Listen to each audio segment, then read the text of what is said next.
Mobile से connect किया है। वो एक्चुअली क्या था ना, वो आर्कियोलॉजी के इसमें इस्तेमाल हो गया है। अब देखते हैं, जितनी देर चलेगा उतनी देर चलेगा, कोई दिक्कत नहीं। चलो, आज हमें मेटाफिजिक्स का चौथा यूनिट शुरू करना है। चौथे यूनिट में तीन मैं तत्वों को वीडियो ऑफ देख। कर दूं मैम? हाँ हाँ, कर सकते हो, कोई दिक्कत नहीं, या ऐसे भी रखो तो भी कोई दिक्कत नहीं। अलका जी, आप मत करना, आप थोड़ी बीमार हो। मैम मैं तो ठीक हूँ, बट आज सैटरडे है ना, स्नान वान कुछ भी नहीं हुआ, सफाई में लगे हुए थे। अच्छा, मुझे लगा सैटरडे को चेहरा दिखाते नहीं हो आप वीडियो में। नहीं, नहीं।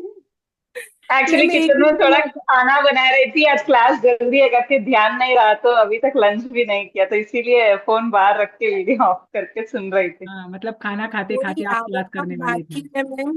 थोड़ा बना रही क्लीनिंग हूँ खाना, अभी बच्चे शुरू हो जाएंगे, नहीं तो भूख लगी भूख लगी। अभी मैसेज देखा मैंने, 12:30 क्लास का, ध्यान ही नहीं रहा मुझे आज। नहीं नहीं, कोई नहीं, वो एक्चुअली आपकी कर्मा की क्लास नहीं, नहीं तो साढ़े हाँ। 11 बजे ही क्लास हो जाती है, अगर मुझे पहले से पता होता तो। और आपकी और मेरी बात हुई नहीं, इसलिए मुझे पता चला ही नहीं। कोई बात नहीं, चलो ठीक है। मैम आज घरेलू घरेलू फेस देख सकते हैं हम, कैसे रहते हैं घर में। हमारा पूरा ऑयली स्किन, बालों में तो तेल, चलेगा, बाकी मुझे तो ऐसा चलेगा, तो आप कर इतना दीजिए वीडियो इतना ऑन। इतना तेल डाला हुआ है मैंने। वीडियो ऑन कर बाकी सकते हो आप। स्टूडेंट आके बैठती हैं। मीनाक्षी जी, अब आप आज वीडियो ऑन कर अपने दीजिए, आपका घरेलू, आपका ओरिजिनल जो चेहरा है वो हम देखना चाहते हैं, जो भगवान से या निसर्ग से आपको मिला हुआ है।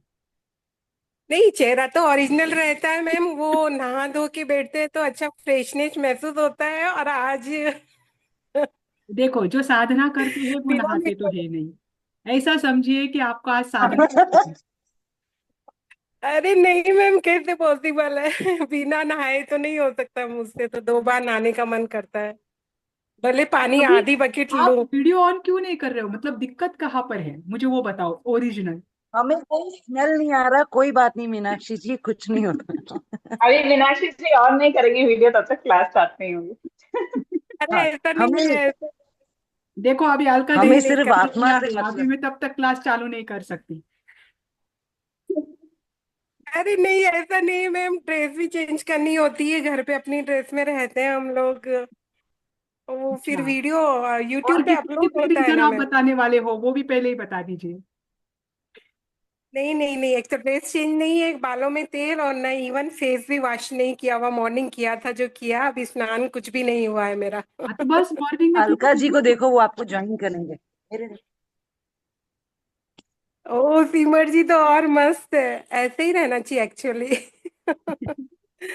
करती हूँ मैम, आप क्लास स्टार्ट कीजिए, 5 मिनट में करती हूँ मैं। ठीक है, देखिए, अभी आज से हम चौथा यूनिट देख रहे हैं, जैन मेटाफिजिक्स का। ठीक, इस चौथे यूनिट में तीन तत्वों की चर्चा रहेगी: निर्जरा, बंध और मोक्ष। ठीक, अब आज उसमें से हम निर्जरा तत्व देखेंगे। निर्जरा का अर्थ क्या होता है, आपने सुना है ना निर्जरा तत्व? Yes ma'am. क्या अर्थ होता है निर्जरा का? कर्मों का एक देश चाहिए होना। हाँ, आत्मा से कर्म वर्गना के जो पुद्गल है, कर्म जो है उनका एक देश, देशतः दूर होना। एक देश नहीं, देशतः दूर होना। क्योंकि देखो, कर्म से आत्मा संपूर्ण रूप से दूर होते हैं तो उसे हम क्या कहते हैं? मोक्ष। हाँ, जब कर्म संपूर्ण से आत्मा से और संपूर्ण रूप से दूर हो जाए तो उसे मोक्ष कहते हैं। और जब वे आंशिक रूप से दूर हो जाए तो उसे कहते हैं निर्जरा। है ना? और तप से निर्जरा होती है। हाँ, बस तप निर्जरा की जो से। 12 भेद है ना, वही तप के 12 भेद। ठीक, तपसः निर्जराच, आपने सुना होगा ना ये सूत्र तत्वार्थ में। तप से निर्जरा यस। होती है। ठीक, इस निर्जरा के 12 भेद है, जो कि तप के 12 भेद है ना, जो बाह्य तप के 6 भेद है और आभ्यंतर तप के 6 भेद है।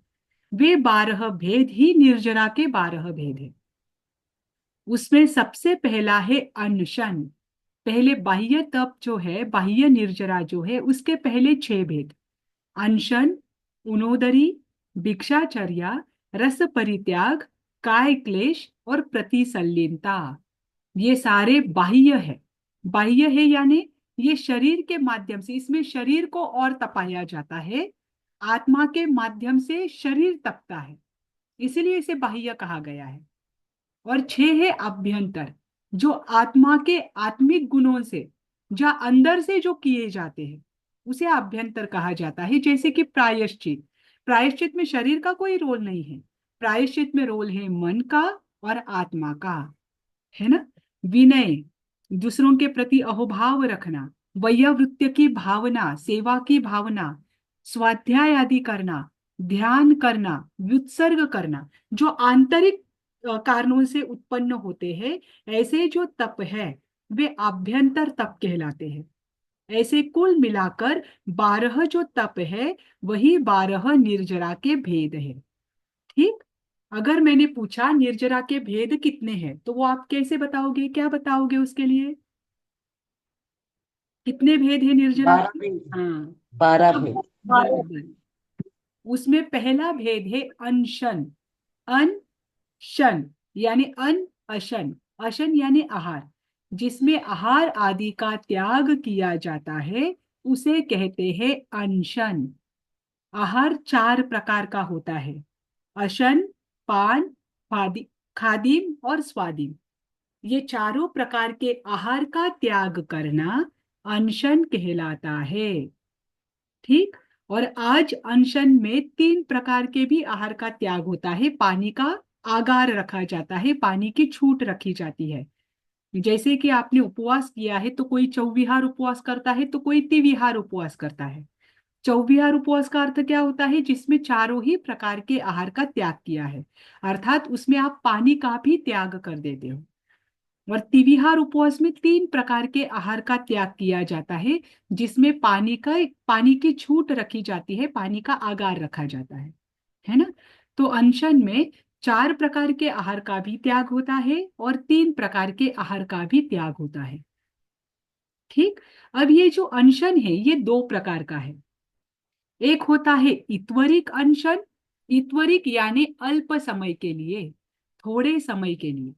और दूसरा होता है यावत कथित अनशन। यावत कथित का अर्थ है संपूर्ण जीवन के लिए, जीवन पर्यंत के लिए। ठीक। अब जो अल्प काल के लिए हम 4 प्रकार के आहार का त्याग करते हैं उसे कहते हैं इत्वरिक अनशन। ये इत्वरिक अनशन 14 प्रकार से जैन आगम में बताया है। एक तो एक दिन के लिए चारों प्रकार के आहार का त्याग करना, एक दिन के लिए, यानी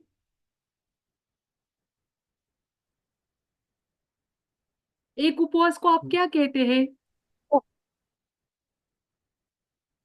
उपवास उपवास हो कहेंगे, गया, एक इनके लिए त्याग, चारों तरह का त्याग करना देखो, उपवास कहलाता उपवास एक दिन का जो उपवास होता है ना उसके लिए आगम में शब्द आता है चौथम भक्तम, यानी है। चतुर्थ हाँ भक्त, है ना। तो चतुर्थ हाँ। भक्त का अर्थ क्या होता है? भक्त का अर्थ होता है भोजन। ध्यान रखना। देखो, जब एक दिन का उपवास होता है, जब आगम में ये वर्णन आया था उस समय भोजन दो, अभी अभी तो हम दिन भर खाते रहते हैं, हालांकि, हाँ, हालांकि दिन भर में भोजन 2 ही समय में किया जाता है। आज भी अगर आप देखो तो भले ही आप दोपहर में हाई टी ले लोगे, स्नैक्स ले लोगे, सुबह का ब्रेकफास्ट करोगे, लेकिन भोजन का समय आप 2 ही बार बताओगे, दोपहर का भोजन, शाम का भोजन, है ना। तो एक दिन में 2 बार के भोजन होते हैं। जब उपवास करना होता है तो पहले दिन का शाम का यानी रात का जो भोजन है सूर्यास्त के बाद खाया नहीं जाता, उस दिन रात के भोजन का त्याग होता है। जिस दिन उपवास है उसके दोनों समय के भोजन का त्याग होता है। और तीसरे दिन ज्यादातर जो उपवास करते थे शुरुआत में वो पोरसी करते थे, तो सुबह का जो है आहार उसका त्याग किया जाता था, सीधा दोपहर में किया जाता था। आज भी बहुत लोग उस दिन भी बियासन करते हैं, उपवास करते हैं। तो ऐसे 4 प्रकार के जो भोजन है उनका त्याग एक उपवास में होता है। ऐसा नहीं है कि आपको दूसरे दिन उपवास करना है तो पहले दिन रात को 12 बजे तक खाओ, ये नहीं होता। इसीलिए आपको बताया जा रहा है कि चतुर्थ भक्त का वास्तविक अर्थ क्या है, कि अगर आपको दूसरे दिन उपवास करना है तो पहले दिन सूर्यास्त के पहले खाओ, दूसरे दिन नवकार्सी के बाद आप खाओ, ज्यादा से ज्यादा यहां तक हो सकता है। ठीक। ये चतुर्थ भक्त। हाँ बोलिए सिमर जी। मैम जब से ये एग्जाम्स के लिए आई ना मैं, और हम लोग 5 o'clock एग्जाम के बाद ऐसे भोजनालय जाके खा लेते थे, उस टाइम से ऑलमोस्ट 90% टाइम मैंने सनसेट के बाद खाया ही नहीं है। अरे वाह, बहुत अच्छी बात है। वो देखिए, अपने हाथ वेरी ही हो नाइस। गया। वो और ऐसे लगा कि मतलब जैसे फ्रेंड्स के साथ गए तो कभी खा लिया, जैसे डिनर होता है हाँ, क्योंकि बाहर सब अगर काम कभी करते गए रहते तो। हैं, कभी वो हो गया। लेकिन ये, और अब भूख भी नहीं लगती, मतलब एक रूटीन सही वो एग्जाम आदत से बन बैठ गई गया है। है, तो हम्म। इट्स। और वो अपने शरीर के लिए भी अच्छा होता है कि सोने के और खाने के बीच में अगर 4-5 घंटे का गैप हो तो रात में नींद भी अच्छी होती है। मैम एक्चुअली जो हमारा काम है, हमें फूड की जरूरत ही नहीं है एक्चुअली। एक्चुअली जो हमारा, लाइक कुछ लोग हैं जैसे किचन में ज्यादा काम रहता है, वो एक मील भी खाएंगे तो काफी रहता है। हम्म। लेकिन हमें जो हम आइस से खाते हैं, हाँ, मतलब तो पूरे वो शरीर से खाते हैं। जर हाँ। शरीर में जितने रोम है, हम रोम आहार तो नींद मतलब कंटिन्यू तो करते ही रहते हैं। हम्म। ये भी है, जो जी क्रिया मैम। योग करते हैं ना वो कहाँ आहार करते हैं। ऊपर का जो कबला आहार है वो क्रिया योग करने वाले नहीं करते। वो मात्र जो सूर्य का जो ऊर्जा है वो, और दिन भर का उनका रोम आहार उसे ही लेते हैं। ठीक। वाह। तो अनशन में जी मैम। उपवास को कहा जाता है चतुर्थ भक्त, जिसमें चारों प्रकार के भोजन, 4 समय के भोजन का त्याग होता है, तब वो एक उपवास होता है। ठीक। जब 2 उपवास होते हैं तो उसे कहा जाता है षष्ठ भक्त। षष्ठ भक्त यानी कैसे? जिस दिन आपको बेला की शुरुआत करनी है, 2 उपवास की शुरुआत करनी है, उसके पहले दिन का रात का स्किप करना है, और पारने के दिन का सुबह का, ये 2 स्किप करना है, और 2 दिन के 4, 4 प्रकार के दोनों टाइम के भोजन। ऐसे षष्ठ भक्त, ऐसे सब में 2-2 मिलाकर जाते हैं। तो जैन आगमों में वर्णन आता है कि 5वें आर्य में जीव इत्वरिक अनशन में जघन्य रूप से एक उपवास कर सकता है, और उत्कृष्ट रूप से 6 मास की तपश्चर्या कर सकता है। 6 मास से अधिक तपश्चर्या नहीं करनी चाहिए, क्योंकि इसका वर्णन आगमों में भी नहीं है। लगातार की बात कर रही हूँ, हाँ, वर्षी तप की बात नहीं कर रही हूँ। ध्यान रखना, वर्षी तप में एक उपवास एक पारना होता है, लगातार 6 महीने तक। जैसे कि भगवान महावीर की तपश्चर्या थी। भगवान महावीर की सबसे लंबी तपश्चर्या चली 5 महीने 25 दिन की, और उसके बाद चंदन बाला के हाथ से उनका आहार ग्रहण हुआ था।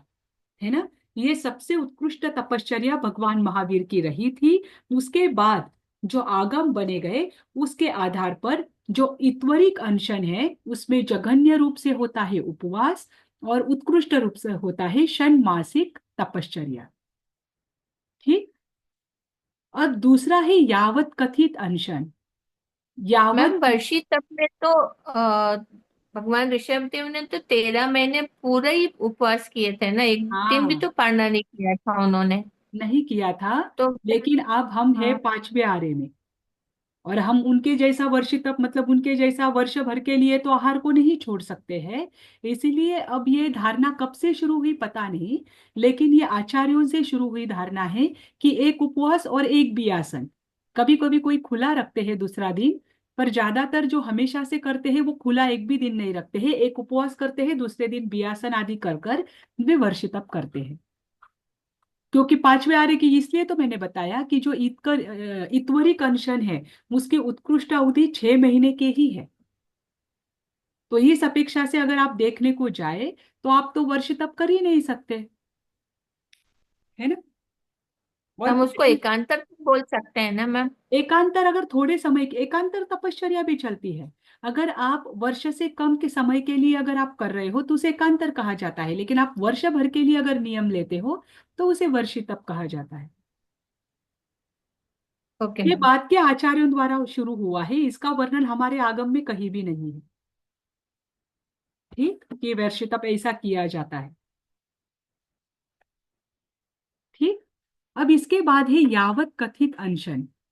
जीवन पर्यंत के लिए 4 प्रकार के आहार का त्याग करना, इसे कहते हैं यावत कथित अनशन। ये यावत कथित अनशन 3 प्रकार का होता है। पहला है पादपोपगमन, दूसरा है भक्त प्रत्याख्यान, और तीसरा है इंगिनी मरण या इंगित मरण। हालांकि दूसरा इंगित मरण चाहिए, तीसरा भक्त प्रत्याख्यान चाहिए। वो भी मैं आपको बताती हूँ कि क्यों दूसरा इंगित मरण चाहिए। हमने शायद मैंने आपको संथारा सिखाया हुआ है। बहुत जी अच्छा। मैम। यस मैम, यस हाँ, मैम, बहुत बस। पहले। हाँ, बस उसके ही अब 3 व्याख्याएं यहाँ पर हम देख लेंगे।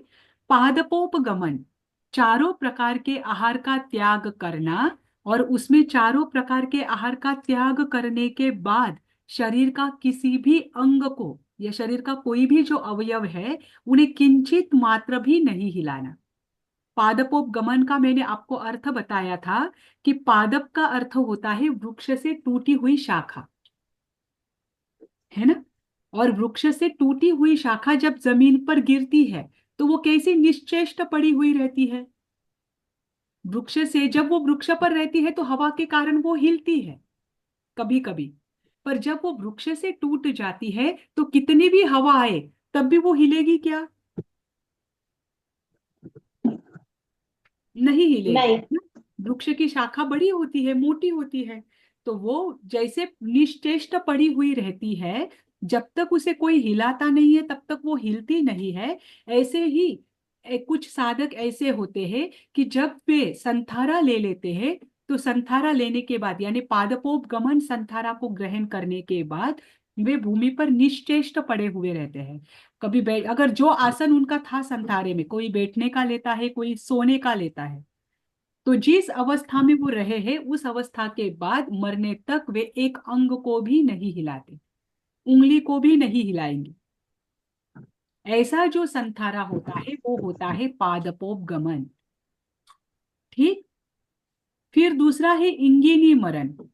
इंगिनी मरण में क्या होता है, इसमें शरीर को हिलाने का आगार तो रखा जाता है, लेकिन मरते तक या अंतिम समय पूर्ण होने तक किसी की सेवा नहीं ली जाती, कोई आकर इनकी सेवा नहीं करता है, वे एकांत में रहते हैं, है ना। क्योंकि मारणांतिक उपसर्ग आने के बाद व्यक्तियों की आवश्यकता पड़ती है। आहार आहार भले ही आप ना करो, निहार तो होता है।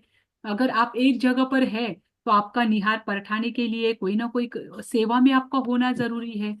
लेकिन पादपोपगमन और इंगित मरण ऐसे है जिसमें किसी भी प्रकार से दूसरों से सेवा नहीं ली जाती, और पादपोपगमन में तो हिलते भी नहीं है, वो वहीं पर रहते हैं। ठीक। और तीसरा है भक्त प्रत्याख्यान, इसमें मात्र मैम, चारों। जी। बॉडी का मूवमेंट तो नेचुरल होता है मैम, इसमें नहीं, जो कंपन हो होता रहा है वो बात अलग, इसलिए तो पादपोपगमन और इंगिनी मरण ये 5वें आरे में नहीं होता, ये चौथे आरे में ही होता है। उसके लिए बहुत उत्कृष्ट और स्थिर बुद्धि वाला व्यक्ति चाहिए जो क्या कर सके, अपने इन अपने स्व इच्छा से होने वाले हलन चलन को रोक सके, क्योंकि मारणांतिक उपसर्ग है। अब ये मरने की साधना है, मृत्यु की साधना है। जीवन पर्यंत अब आहार को ग्रहण नहीं करोगे तो जैसे जैसे दिन जाते हैं वैसे वैसे उपसर्ग बढ़ता जाता है, मारणांतिक वेदना बढ़ती जाती है, फिर भी उनके शरीर को वो हिलाते नहीं है। मतलब उसके लिए कितना उत्कृष्ट और स्थिर व्यक्ति चाहिए। ठीक। इसीलिए ये दोनों प्रकार के जो अनशन है ये 5वें आरे में नहीं होते। और भक्त प्रत्याख्यान में मात्र चारों प्रकार के आहार का ही त्याग किया जाता है, लेकिन दूसरे आकर उनकी सेवा कर सकते हैं। जैसे वर्तमान में जो संथारा संलेखना चलता है वो होता है भक्त प्रत्याख्यान। इसमें दूसरे साधु संत हो, श्रावक अगर लेता हो तो दूसरे श्रावक लोग हो, वो उनकी सेवा कर सकते हैं। ठीक। तो वर्तमान में तो मैम, हाँ। सॉरी, जो पिछले जैसे इस आरे में तो किसी को मोक्ष नहीं मिलेगा, जी। राइट? तो मैम जो पिछले आरे में जिनको भी मोक्ष मिला है वो सिटिंग पोजीशन में मिला है, एंड स्टैंडिंग ऑल्सो कयोत्सर्ग में भी। किसी भी और पोजीशन कोई? में मिल सकता है। मोक्ष के लिए कोई पोजीशन नहीं होती। आप बैठे हुए रहो, सोए हुए रहो, कैसे भी पालथी लगाकर बैठो, कोई दूसरे आसन में बैठो, आप खड़े रहो, किसी भी आसन में आपको मोक्ष की प्राप्ति हो सकती है। पर जिस ओके ओके। आसन में आपको मोक्ष की प्राप्ति होती है वैसे ही आत्म प्रदेश लोकाग्र पर स्थित होते हैं। तो मतलब कि वो जो जिस जैसे लेटे हुए हैं या जैसे भी बैठे हुए हैं, वो वैसे के वैसे स्ट्रेट सिद्ध शिला पहुंच जाते हैं, और वहीं पे वो वही फॉर्म में रहते हैं, या हाँ, लाइट वही बन वही जाते हैं, या आसन क्या? में रहते हैं। देखो, जब निर्वाण हो जाता है ना, तो उस समय शरीर से जो आत्म प्रदेश है, देखो जिस स्थिति में उनका निर्वाण हुआ, जैसे कोई खड़ा है, ठीक, कोई खड़ा है और खड़े खड़े उसका निर्वाण हुआ। तो खड़े खड़े निर्वाण हुआ का अर्थ क्या है? वो खड़ा था और खड़े खड़े ही उसके आत्म प्रदेश बाहर आ गए, इसलिए तो उसे निर्वाण कहा है ना। और जिनका निर्वाण होता है, उनके आत्म प्रदेश एक झटके में बाहर आ जाते हैं और पूरे शरीर से बाहर आते हैं, है ना। जैसे आपने कभी सुना है कि अगर मस्तक से, मुख के किसी भी पार्ट से, किसी किसी के आंखों से सारे आत्म प्रदेश निकलते हैं, किसी के कानों से सारे आत्म प्रदेश निकलते हैं, किसी के मुख से सारे आत्म प्रदेश निकलते हैं, है ना, किसी के पैरों से निकलते हैं। पर जो सिद्ध बनने वाला जीव है, उनके संपूर्ण शरीर से निकलते हैं। तब वो खड़े हैं और खड़े खड़े उनके आत्म प्रदेश सीधे एक झटके में निकल गए। और 5 वर्णों का उच्चारण, 5 जो रस्व वर्ण है, आपने प्राकृत में रस्व वर्ण सुना होगा, जिनका उच्चारण एक मात्रिक होता है, अ ई उ रूल रू, इसमें जितना समय लगता है एक साथ उच्चारण करने में, उतने में तो वो लोक के अग्रभाग पर स्थित हो जाते हैं। तो वो जैसे निकलते हैं, वैसे ही अब उस आत्मा को क्या लेना देना है कि मेरे आत्मा का फॉर्म कौन सा है और शेप कौन सा है? तो बदलने का कोई मौका ही नहीं है, उस पर कोई सवाल ही नहीं आता है। तो वो वैसा ही जाकर लोक के अग्रभाग पर स्थित हो जाता है। ठीक। हाँ। Yes ma'am, thank you. हाँ। तो जो ये यावत कथित अनशन है, इसमें से इस आर्य में एक भक्त प्रत्याख्यान जो है वही होता है। पादपोप गमन और इंगिनी मरण ये दोनों नहीं होता। ठीक। ये अनशन के 2 भेद हुए। अब अनशन के बाद निर्जरा का यानी तप का दूसरा भेद है उनोदरी। उनोदरी का अर्थ क्या होता है? मैम भूख जितना से खाते हैं उससे थोड़ा कम। भूख हाँ, से कम। जितना ये खाते हैं ये उतना को। सुमन जी ने मुझे सिखाया था ये, जब मैं उनके घर गई थी। तो मैंने उनको बोला मुझसे फास्टिंग नहीं होती, कुछ नहीं होता। उन्होंने बोला कि अगर अपने भूख से थोड़ा कम भी खाओगी ना तो बहुत अच्छा रहेगा। देखो, मतलब सुमन जी ने अपने जीवन में अप्लाई किया हुआ है उनोदरी, हम्म। धर्म समझते हैं। चलो, बहुत अच्छी बात है। और ये बहुत बड़ी बात उन्होंने कही, जब आपने फास्टिंग का कहा, इतने जल्दी किसी को सूझना बहुत मुश्किल है कि चलो आप भूख से कम खाते हो तो वो भी उनोदरी है, वो भी एक तप है। इस समय में ऐसे सजेशन देना बहुत बड़ी बात है। देखिए, ऊन और ओदरी, ऊन का अर्थ होता है कम और ओदरी का अर्थ होता है प्रमाण या भोजन। इसे एक दृष्टि से ये भी कहा जाता है कि कषाय। तो यहाँ पर उनोदरी के 2 अर्थ होते हैं। जो भोजन आदि का परिमाण है वो कम करना, और दूसरा अर्थ है कषायों को कम करना। दोनों अर्थों से देखा जाता है। दोनों अर्थों से इसकी व्याख्या होती है। भोजन आदि के परिमाण को भी कम करना और क्रोध आदि जो आवेश है, कषाय है, उनको भी कम करना उनोदरी कहलाता है। इस उनोदरी के 2 भेद हैं। एक है द्रव्य उनोदरी, एक है भाव उनोदरी।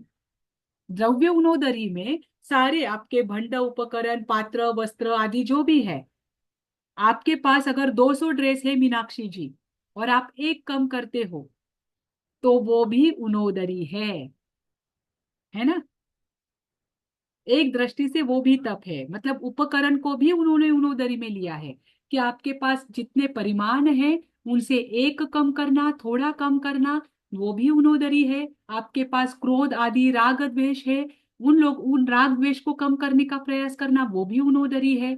आप जो भोजन प्रतिदिन करते हो, कभी भोजन में आपको बहुत आपकी फेवरेट चीज आपके सामने है और आप वो चीज लेना चाहते हो, लेकिन आप थोड़ी सी ही लेते हो, बाकी का त्याग कर देते हो, वो भी उनोदरी है। भोजन, भूख से कम खाना भी उनोदरी है। मतलब हर जगह पर कम करना, जो भी आपका परिमाण है उसमें कम करते जाना, वो हर जो है वो उनोदरी में आती है।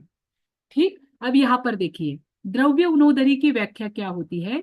जो भंड उपकरण है और आहार पानी का है, शास्त्र में जो उसका परिमाण बताया है। अब ऐसा नहीं है कि आप मुझे बताओगे कि भोजन भूख से कम खाना, तो आप क्या करोगे, आप बताओगे कि मुझे 4 फुल्के की भूख थी इसलिए मैंने 3 ही खाई। दूसरे दिन अगर आपको खाने की इच्छा हो गई तो आप बोलोगे मुझे 10 फुल्के की भूख थी और आज मैंने 4 ही खाई। ऐसा नहीं होता है, वो आपके अनुसार नहीं रहेगा। भूख से कम खाना यानी शास्त्र में जो परिमाण दिया है उससे कम ग्रहण करना। ठीक। तो शास्त्र में जो आहार पानी का परिमाण बताया है उसमें कमी करना। ठीक। और दूसरी बात, जो सरस भोजन है, भोजन में भी अगर कुछ छोड़ना है तो पहले जो सरस भोजन है, अत्यंत पौष्टिक आहार है, जो आपको बहुत अच्छा लगता है, जो राजसी भोजन के अंतर्गत आता है, पहले उसका त्याग करना। ये उनोदरी है, इसे द्रव्य उनोदरी कहा जाता है ना। अगर 4 चीजें आपके सामने हैं, उसमें एक मिठाई है जो बंगाली मिठाई है और वो आपकी बहुत फेवरेट है, और अगर आप उसका त्याग करते हो तो वो वास्तव में उनोदरी है। ध्यान रखना। नहीं तो ऐसा नहीं कि एक चीज करेले का सब्जी है और करेले की सब्जी तो आप वैसे भी नहीं खाते हो और आप बोलोगे मैं करेले की सब्जी का त्याग कर देता हूँ, वो उनोदरी नहीं है, वो तो वैसे भी आप नहीं खाते हो। ठीक। अपने हिसाब से उसकी व्याख्या करना नहीं, ध्यान रखना। हाँ, इस द्रव्य उनोदरी, देखो उनोदरी के 2 भेद, द्रव्य उनोदरी और भाव उनोदरी। पुनः द्रव्य उनोदरी के 2 भेद, एक उपकरण द्रव्य उनोदरी, एक भक्तपान द्रव्य उनोदरी। क्योंकि हमने देखा ना, वस्तुओं को कम करना उपकरण द्रव्य उनोदरी, और भक्तपान आहार में कमी करना ये भाव उनोदरी। ठीक। अब देखिए भक्तपान द्रव्य उनोदरी की मर्यादा क्या बताई है, उसके 5 भेद है।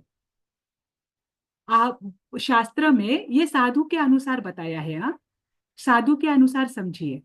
शास्त्र में साधु के लिए 32 कवल प्रमाण आहार बताया है ना। जब साधु जी 32 कवल प्रमाण आहार करते हैं तो उसे कहते हैं प्रमाणोपेत आहार, यानी जितना प्रमाण दिया है उतना ही आहार आपने किया, इसमें कोई तपश्चर्या नहीं है। 32 प्रमाण कवल से अधिक साधु जी खाए नहीं, ध्यान रखना। ठीक। अब 32 कवल प्रमाण आहार किया तो वो प्रमाणोपेत है। 32 कवल में 1 कवल कम किया तो वो किंचित उनोदरी है। उन्होंने 1 कवल प्रमाण ही कम किया, 31 कवल प्रमाण आहार किया तो वो क्या हो गई, किंचित उनोदरी हुई। ठीक। अब इस 32 के 4 भाग कीजिए। 32 का आधा होता है 16, 16 का भी आधा होता है 8। अगर साधु जी 8 कवल प्रमाण ही आहार करते हैं तो उसे कहते हैं पौन उनोदरी, है ना। जब वे 12 कवल प्रमाण आहार करते हैं तो उसे कहते हैं उपार्ध उनोदरी।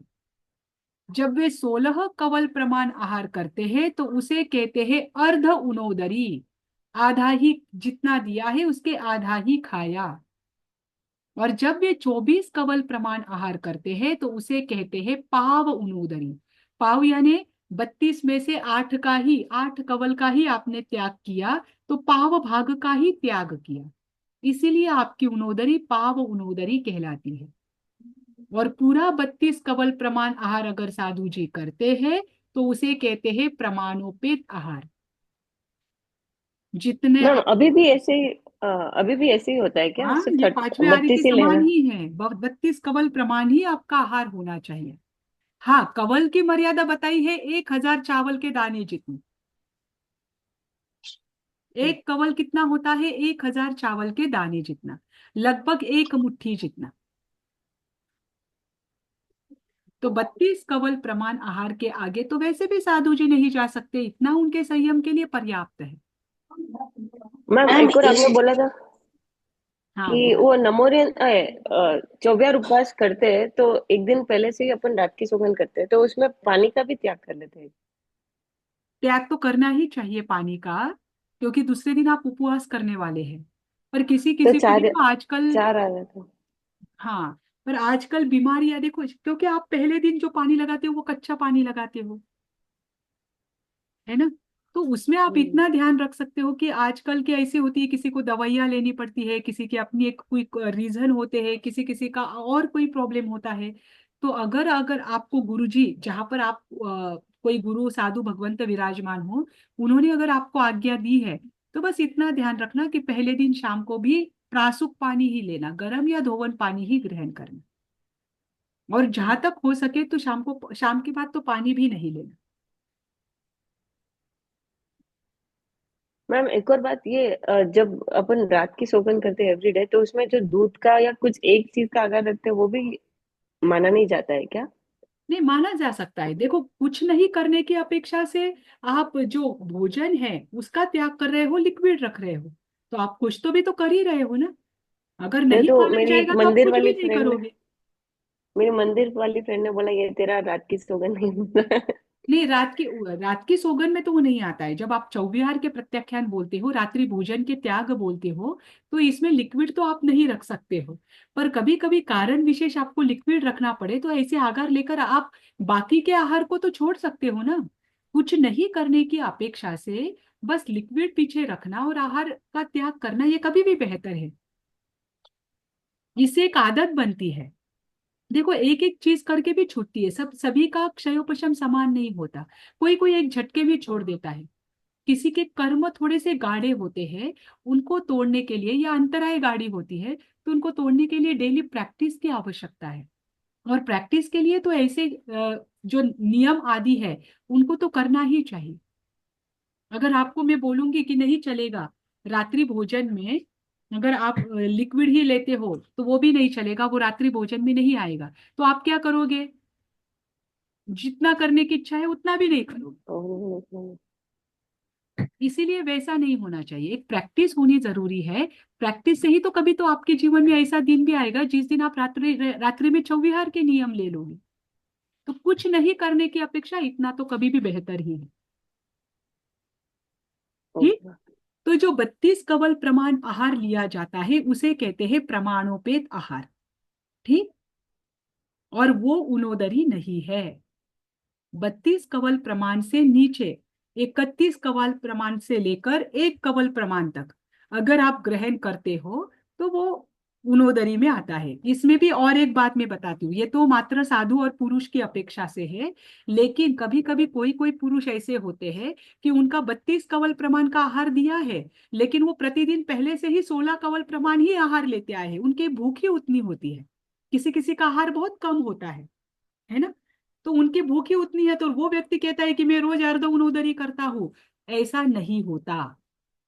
ध्यान रखना, जिसकी जितना जो आहार करता है वो आहार शास्त्र के अनुसार होना चाहिए। लेकिन वो प्रतिदिन 16 कवल का ही आहार करता है और वो कहता है कि मैं प्रतिदिन अर्ध उनोदरी करता हूं, ये नहीं होता। वो 16 कवल में वो अगर एक आध दिन कम खाता है तो वो उनोदरी होती है। ठीक। इसके बाद है भाव उनोदरी। क्रोध मान भाव यानी अपने अंदर के भाव एक जो। और पूछनी थी जी मीनाक्षी जी। कि हम जो साधु संत और ये इनके लिए गोष्ठी के लिए जो फ्रूट्स का करते हैं ना, हम्म। उसको कितनी देर पहले कर लेना चाहिए? एक्चुअली जैसे 10:30-11 बजे आते हैं, 11 बजे मान लीजिए, तो उसके लिए फ्रूट्स वगैरह सुधार के कितनी देर पहले रखना चाहिए? देखो, फ्रूट सुधरा हुआ तो तुरंत चलता है। नहीं, अभी कुछ दिनों पहले महाराज साहब आए थे तो वो बोले कि नहीं, अभी आपने बनाना सुधार के रखा होगा तो नहीं चलेगा, 48 मिनट पहले का होना चाहिए था। नहीं नहीं, ऐसा नहीं होता है। फ्रूट्स अगर आपने सुधार कर रखे हैं तो वो तुरंत चल जाते हैं। हाँ, अगर फ्रिज से कोई चीज आप निकाल कर रखते हो तो किसी किसी की मर्यादा होती है 24 मिनट की, किसी किसी की 48 मिनट की होती है। नहीं, फ्रीज वाला तो कभी भी रखते ही नहीं हम, साधु जी के हाँ। द स्पॉट आधा घंटा या 1 घंटे पहले बना वो ही रखते हैं। बट फ्रूट में जैसे रहता है, एप्पल होता है कि हम महाराज साहब के आने के बाद, मतलब आने वाले 11 बजे तो करे, ऐसा लगता है ना, ये कलर चेंज हो जाता है एप्पल वगैरह का, हम्म। तो लगता है कि अपन तभी कर देते, क्यों पहले का, आधे घंटे पहले का या 20 मिनट पहले का रखना करके, तो हम सोचते फ्रेश रख दे। बट कभी हम्म। कभी होता है कि वो बोलते हैं नहीं, थोड़ी देर पहले का, 1 घंटे पहले का होता है तो ले लेते हैं, अभी का नहीं ले सकते हैं। नहीं, ये तो उनको तो ध्यान वो में हमेशा ही होगा कंफ्यूजन कि है कुछ। नहीं नहीं नहीं, ये क्या हुआ होगा, उनको ध्यान में आया होगा कि ये उनके निमित्त से किया गया है। देखिए, जब कब देखो, प्रत्येक जो ग्रुप है उनकी अपनी अपनी समाचारी होती है। उन्होंने देखा होगा कि आपने अभी अभी किया हुआ है, क्योंकि तुरंत सुधारा हुआ जो फ्रूट है वो तुरंत ध्यान में आ जाता है, और पहले से सुधार कर रखा हुआ फ्रूट भी ध्यान में आ जाता है ना, क्योंकि कलर चेंज हो जाता है। तो उनको अगर ये ध्यान में आया होगा तो उन्होंने ये कहा होगा। लेकिन एक बार अगर आप कोई फ्रूट सुधार देते हैं, उसमें से आपने बीज निकाल दिया, तो उसके बाद वो खाने जैसा हो जाता है, उसे आप दे सकते हैं। और उनके अभी आपके पास कौन से आए थे, कौन से संघ से आए थे, ये मुझे नहीं पता। नहीं, तो मंदिर वाले थे अभी जो 15 दिन तो पहले फिर आए उनकी थे, कोई तो अपनी मंदिर वाले मारा समाचारी होगी, सकते हैं। फिर उनकी कोई अपनी समाचारी हो सकती है आहार को लेकर। फिर वो मुझे आइडिया नहीं है। कॉलेज वाले मारा तो लेते, आपकी वो आवाज तो नहीं आ रही। लेते स्टार्टिंग में। क्या क्या? हाँ, मैं वही तो बोल रही हाँ, हूँ। नेटवर्क हमारे सबके तो इतना इशू नहीं लगता है मैम, वो तो ले लेते थोड़ी देर पहले का सुधारा हुआ, वो तो चल ही क्योंकि हम जाता है, पंद्रह बीज बीस मिनट निकल तो हम गए खुद हैं तो चल एक जाता है। हाँ, ठीक है, फिर उनकी हाँ अपनी कोई समाचारी होगी, तो हाँ पता नहीं है मुझे वो। ठीक है। हाँ, एथिक पता होना चाहिए ना हमको, क्या करना चाहिए ऐसे में, क्योंकि फिर बाद में दिल दुखता है कि लेके नहीं गए करके। आपने प्रासुक आहार बाकी का तो बहरा दिया ना। हाँ, वो तो होता ही है, वो तो होता ही है। बस तो फिर और उनको आहार उनको तो दोष मैम, लगाकर आप कौन सा, मतलब वो बहरा कर क्या करने वाले थे, आप मुझे बताइए। उन्होंने जब कहा कि इसमें दोष नहीं लगाते थे। नहीं, अच्छा उनको नहीं। ज्यादा पता रहता है उनको क्या लेना है क्या नहीं लेना है। नहीं, कोई नहीं मैम इसमें भी सब महाराष्ट्र का अलग अलग है मैम। कोई बोलते हैं कि उनके सामने छिले